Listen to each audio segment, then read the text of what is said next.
$248,300,000. That's how much money Australians lost in just the first 3 months of this year.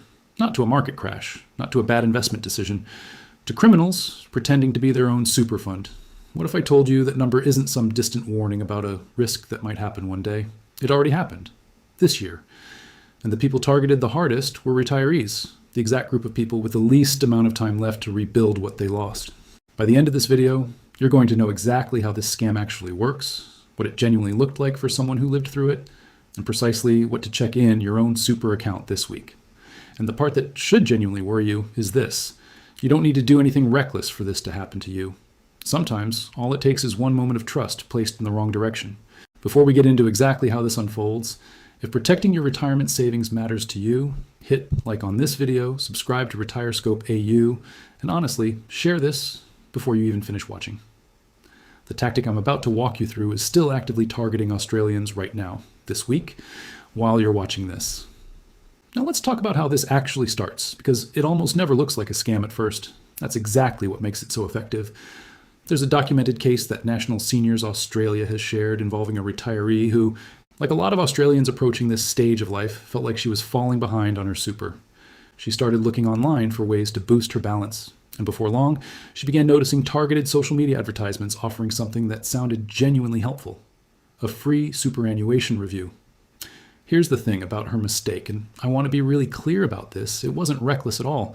She'd used comparison sites before to find better deals on her insurance. In her mind, this was the exact same kind of thing. Low risk. Just a comparison. How different could checking her super really be? She signed up. And not long after, she received a call back telling her that her current super fund was underperforming. The call led to a financial advisor who recommended she switch her super into a different fund entirely, promising better returns.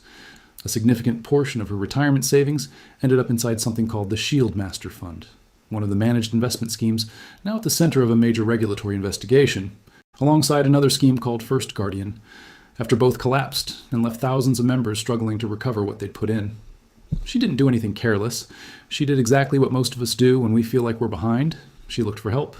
The genuine tragedy here is simply where that search ended up leading her. And here's the detail that should genuinely worry you if you've ever felt behind on your own super, which, honestly, based on the messages I get, is most people watching this right now. That advertisement that reached her wasn't some random piece of content she happened to scroll past. It was targeted specifically at people feeling exactly the way she felt in that moment. The algorithm found her because she was searching for reassurance, and it served her something that looked exactly like reassurance, right up until it wasn't. So let's actually break down how something that started with a single Facebook ad turned into a life savings problem for thousands of people just like her. The first thing worth understanding is why retirees specifically get targeted this hard. People over 65 reported the highest level of scam losses of any age demographic to the National Anti-Scam Center in 2025, losing $89 million in that year alone. There's a fairly straightforward, uncomfortable reason behind that. Australians are entering retirement with larger super balances than any previous generation, and increasingly, those funds are easier to actually access than they were in past decades. From a scammer's point of view, that combination, a large pool of money and relatively easy access to it, makes retirees an obvious target. And this isn't limited to fake free review schemes either. In March this year, several of Australia's largest super funds, including Australian Super, Rest, Hostplus, and Insignia, were hit by what appears to have been a coordinated cyber attack using stolen login credentials. Australian Super, the country's largest fund with roughly 3.5 million members, was the worst affected, with a handful of members losing about $500,000 in combined savings. This isn't a story about a handful of unlucky people scattered here and there. It's a genuine, growing pattern, and the pattern exists for one simple reason. Your superannuation is, quite literally, the largest pool of money most Australians will ever hold in one place in their entire lives. And here's something that genuinely surprised me when I looked into how well the system is actually supposed to be protecting you from all of this. Because when regulators actually checked how prepared super funds were for exactly this kind of threat, the results were not reassuring at all. ASIC published a review this year comparing anti-scam and fraud-related website content across 47 superannuation funds, benchmarking them directly against Australia's big four banks. The banks scored positively across more than 80% of the criteria assessed. Most super funds scored positively on only 40 to 60% of those same criteria. Super Consumers Australia has raised a specific case that illustrates exactly what that gap looks like in practice. A retiree, referred to as Betty, lost $140,000 through a super scam.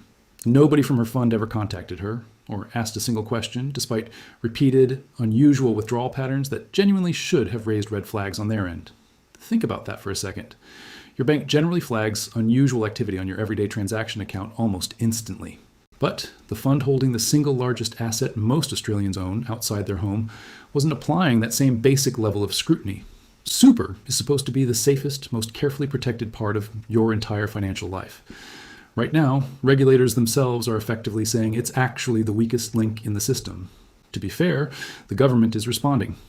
ASIC has launched an initiative requiring more than 6,500 licensees to list their official website addresses on a public register, specifically because criminals have been copying the names, logos, and websites of legitimate super funds to trick people into handing over their details. So if the system itself has genuine gaps, what does that actually mean for you, personally, sitting down to check your own account this week? Because there's one particular trick scammers are using right now that plays directly on urgency.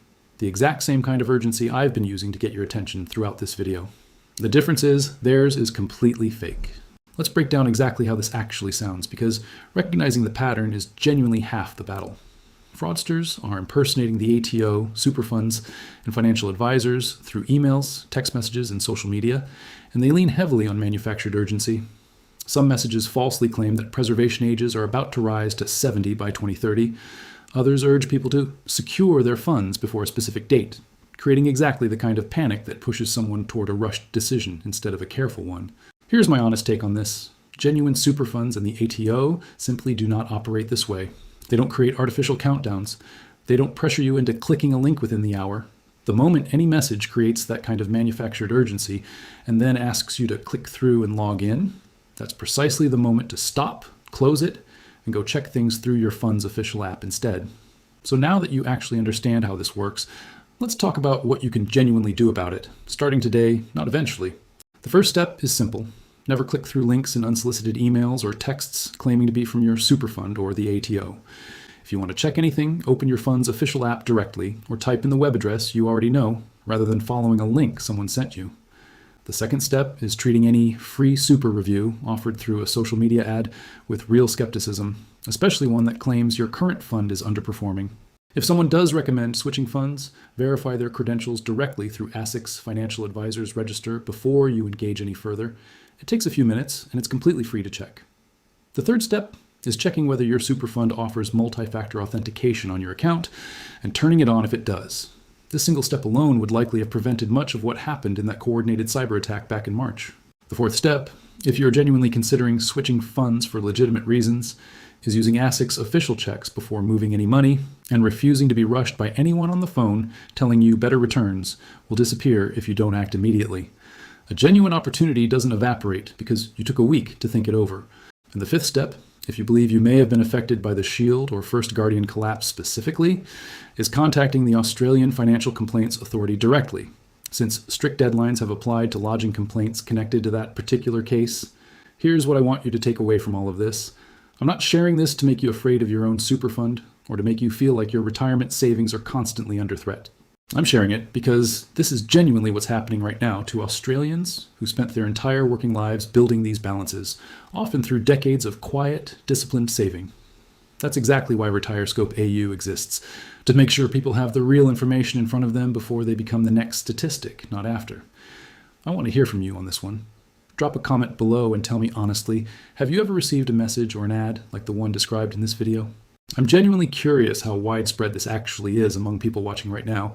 And if you know someone who manages their own super, especially someone who's recently retired, send them this video today. This is exactly the kind of thing that's far easier to prevent than it ever is to undo. Because the version of this story where someone checks first, that's the version where that $248 million figure actually stops growing. Thanks for watching. I'll see you in the next one.